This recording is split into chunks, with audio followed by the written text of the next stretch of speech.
bueno, vamos a la última persona que vamos a presentar. Él es un guerrillero. Permíteme que te llame guerrillero. 18 años comprometido con las metas y combates sociales, políticos, medioambientales, morales, reflexivos y culturales. Autor de muchos libros. Están ahí, además, los libros, si ustedes quieren después verlos. Y nos va a hablar de un tema que yo diría que tengan esa palabra en cuenta, porque es una palabra clave. Aniquilación de la virtud y deshumanización. Denuncia y esbozo de contraofensiva. Félix Rodrigo Mora.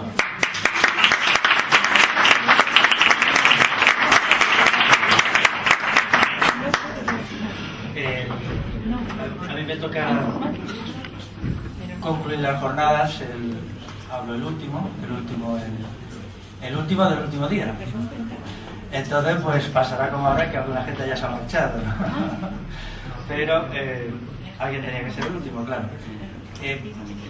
El título que yo elegí para esta intervención intencionadamente tiene una carga de tensión, porque es difícil transmitir hoy una realidad que es diaria, que no solamente el ser humano está siendo maltratado, incluso destruido como cuerpo, sino también y sobre todo como espíritu.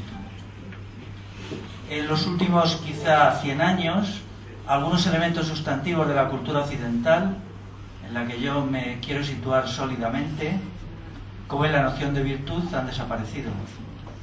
En el mundo romano, en el mundo griego, la noción de virtud no era nada más que la idea de autoconstrucción del sujeto, partiendo de la idea de que el ser humano es importante, de que era un proceso complejo por el cual el individuo se iba construyendo como sujeto de virtud. Luego todo eso se fue degradando, más o menos a partir del siglo XIX. La gente dejó de leer en los colegios a Plutarco, este autor romano del siglo II, que es el pensador por excelencia de la virtud, y hoy todo eso ha desaparecido. Los resultados prácticos están a la vista. Tenemos una sociedad en que los elementos definitorios del humano se están, podamos decir, desintegrando, difuminando, se están quedando en nada. El olvido de la categoría de virtud lleva a la deshumanización. Pero claro, lo que sucede hoy es que el individuo es construido desde fuera, no con unos criterios de virtud, sino simplemente de funcionalidad. El sujeto, en primer lugar, tiene que ser obediente, tiene que ser dócil, tiene que ser crédulo y finalmente tiene que no ser. Yo en uno de mis libros, Crisis y Utopía en el siglo XXI, que ahora está agotado, pues explico cómo es el proceso de construcción de los seres nada. Los seres nada son el sujeto medio hoy de las sociedades contemporáneas, que son seres que se definen por lo que no son. No hace mucho tiempo a los seres humanos se les definían por lo que son y sabían hacer cosas, por ejemplo, sabían hablar. Hoy, sin embargo, pues nos tenemos que definir por lo que no somos. Eso es trágico, porque además este proceso es constante. Tenemos muchas denuncias de aquello que afecta al ser humano como realidad fisiológica, como realidad zoológica, algunas de estas denuncias están bien, pero tenemos pocas denuncias de lo que afecta al ser humano como realidad trascendente. Por ejemplo, el olvido del lenguaje hoy no se considera importante. En realidad está bien, ¿no? El sujeto ha sido reducido a un ente pasivo que absorbe y acumula lo que se le dice, pero que él no es capaz de decir. Esto es estructural, que es donde yo quiero llegar. Por ejemplo, el sistema parlamentario degrada las funciones comunicativas, puesto que el sistema parlamentario, lo que ellos llaman democracia, que no es verdad, no es una democracia, consiste básicamente en ser espectador mudo de la acción de los políticos profesionales. Es muy distinto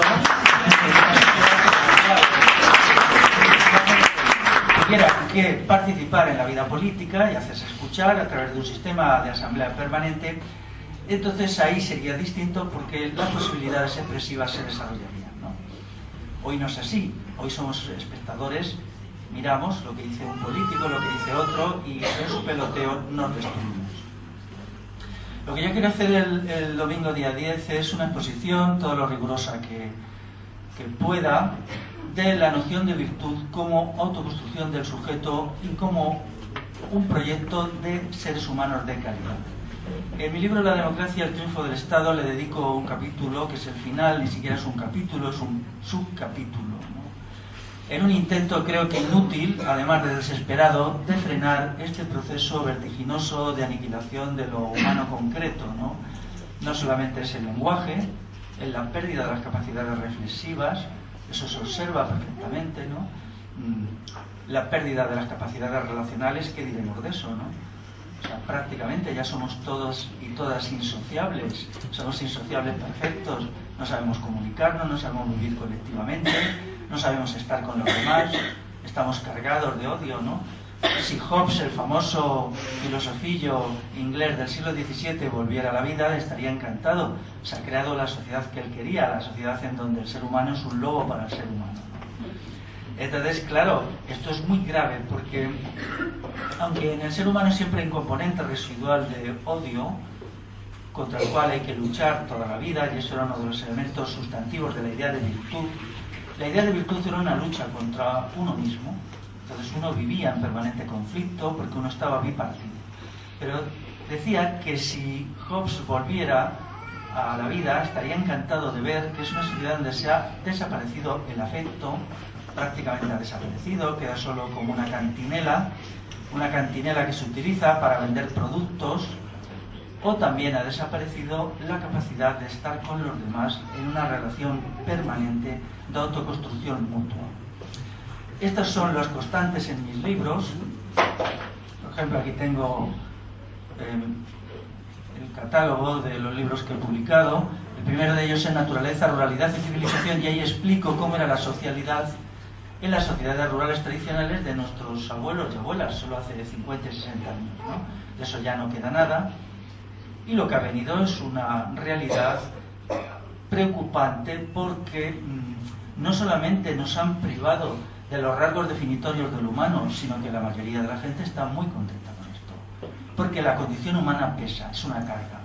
Es algo que requiere un esfuerzo.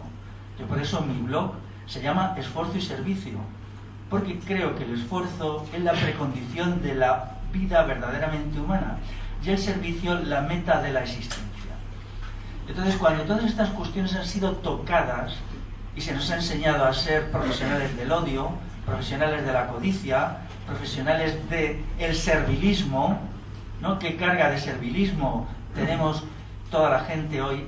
Entonces, claro, no queda nada. O sea, intentaré hacer, lo haré, una lista de lo definitorio del humano. Iremos viendo en una lista qué queda. Pongamos 15 categorías, que hasta no hace mucho tiempo eran específicamente humanas, y encontraremos que de ellas casi no queda nada. Pero esto no es un proceso espontáneo, esto es un proceso dirigido desde arriba. El poder necesita a unos seres triturados, pulverizados, que luego, para más burla y más sarcasmo, una vez que nos han convertido en seres nada, nos dejan tirados en la cuneta. O sea, ahora mismo con la crisis económica ya no hay recursos. Entonces, cuando ya no sabemos ni siquiera asistirnos a nosotros mismos, ni asistir a la gente que tenemos a un lado, ahora resulta que se nos deja tirado. Entonces, no hay dinero para los hospitales, para la ley de dependencia y tal y cual, ¿no? O sea, primero se nos hacen dependientes del Estado y luego el Estado nos da la patada, ¿no? O sea, primero nos hacen idiotas con tanta dependencia y después ya, como no pueden pagar. Es curioso que esto no sucede la primera vez en la historia. Yo tengo un libro que se llama El giro escatolátrico, en donde estudio cómo esto sucedió en la sociedad romana. La relación entre el poder constituido, al que llamamos Estado, y el individuo atraviesa por 4 fases, ya pasó en el mundo romano. Y es curioso, cuando yo acabé ese libro hace 2 años de escribirlo, nunca pensé que fuera a pasar aquí tan deprisa, lo pronostico.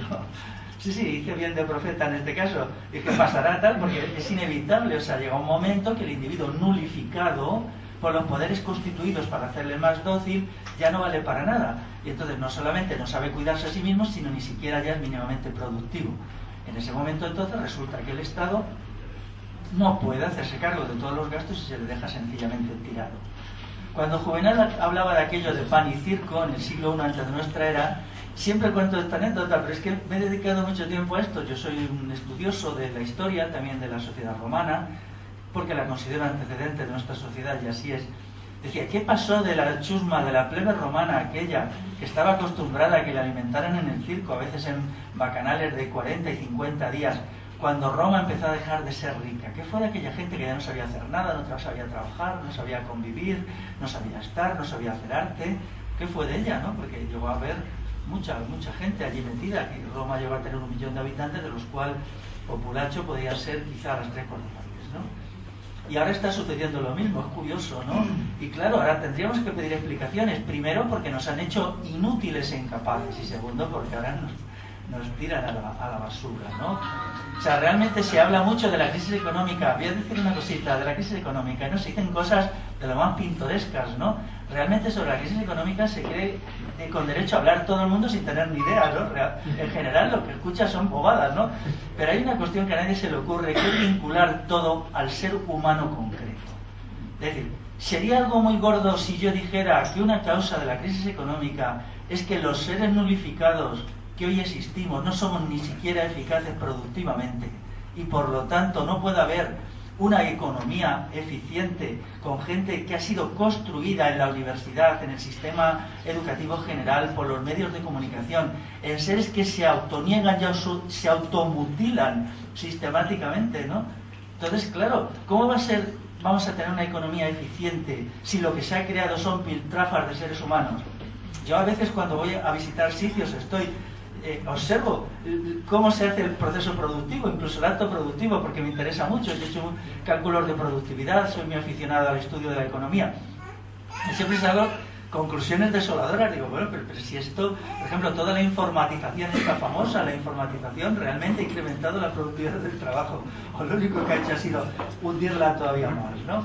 Pero claro, a nosotros se nos miente sistemáticamente, se nos cuenta unos mitos falsos, ¿no? Con los cuales vivimos, ¿no? Esta es la sociedad de la mentira institucionalizada como no la ha habido nunca en la historia, ¿no? En la cual todo es el mundo al revés, ¿no? La mentira es la verdad y la verdad se presenta como mentira. Entonces, todas estas cuestiones, ¿cómo las hacemos frente? Yo quiero hacer una intervención el día 10 que sea práctica. O sea, citaré a los filósofos clásicos, a Epicteto, al filósofo estoico, al que yo soy muy aficionado, a Cicerón naturalmente, pero quisiera hacer una conclusión. ¿Qué podemos hacer ante un momento en que lo humano se está derrumbando?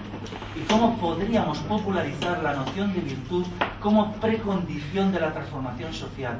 Porque está claro, sin una construcción prepolítica del sujeto no hay ningún cambio posible, porque la destrucción del sujeto se hizo con una finalidad política. Eso se empezó a hacer en el siglo XIX. Los sujetos nada, podríamos llamarle también seres anulados, no son resistentes a las instituciones. Lo que pasa es que ahora ya se ha alcanzado el momento que hay una masa en las sociedades avanzadas tan asombrosamente incompetente e incapaz que ya es un peso muerto que no se puede manejar. Y entonces las instituciones lo que están intentando es darla de lado de alguna manera. Y de ahí vemos, por ejemplo, pues ya hay leyes claramente pues para, digamos, destruir a la gente en el momento en que se jubilen, ¿no? Ahí ya se están haciendo cosas increíbles. Hace poco escuché a un eticista alemán, ¿no? Que decía que era legítimo matar a los niños hasta los 3 meses, porque claro, al fin y al cabo, como son solo un trocito de carne, porque, ¿no? O sea, esa es una cuestión, sí. Este hombre, yo en mi libro le hago una crítica, no sabía que era esto, ¿no? Yo no sabía que este señor, que se la da de tan progre, y tan tal y tan cual y tan de la izquierda, pues sencillamente es un nazi, ¿no? Entonces estas cuestiones son muy inquietantes, porque detrás de esto hay amenazas reales. Ahora ya se nos está amenazando. Primero se nos hizo inútiles y ahora ya, como somos inútiles, se nos está amenazando con un nuevo genocidio. Entonces atención, porque en los próximos años pueden pasar cosas muy graves.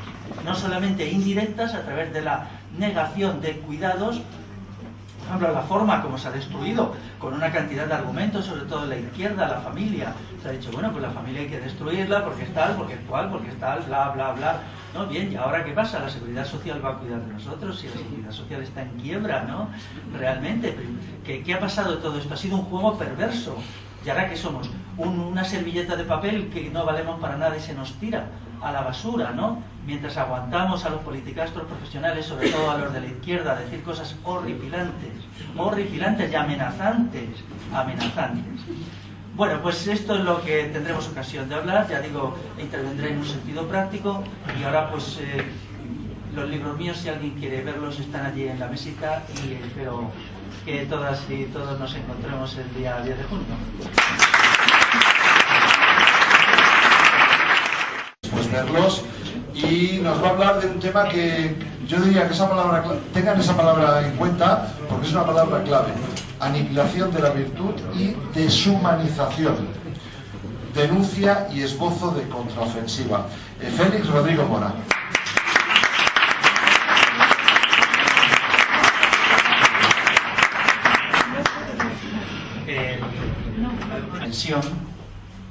Porque es difícil transmitir hoy una realidad que es diaria, que no solamente el ser humano está siendo maltratado, incluso destruido como cuerpo, sino también y sobre todo como espíritu. En los últimos quizá 100 años, algunos elementos sustantivos de la cultura occidental. Y bueno, vamos a la última persona que vamos a presentar. Él es un guerrillero. Permíteme que te llame guerrillero. 18 años comprometido con las metas y combates sociales, políticos, medioambientales, morales, reflexivos y culturales. Autor de muchos libros. Están ahí además los libros, si ustedes quieren. En la que yo me quiero situar sólidamente, como es la noción de virtud, han desaparecido. En el mundo romano, en el mundo griego, la noción de virtud no era nada más que la idea de autoconstrucción del sujeto, partiendo de la idea de que el ser humano es importante, de que era un proceso complejo por el cual el individuo se iba construyendo como sujeto de virtud. A mí me toca concluir las jornadas, hablo el último del último día. Entonces pues pasará como ahora que alguna gente ya se ha marchado, ¿no? Pero alguien tenía que ser el último, claro. El título que yo elegí para esta intervención intencionadamente tiene una carga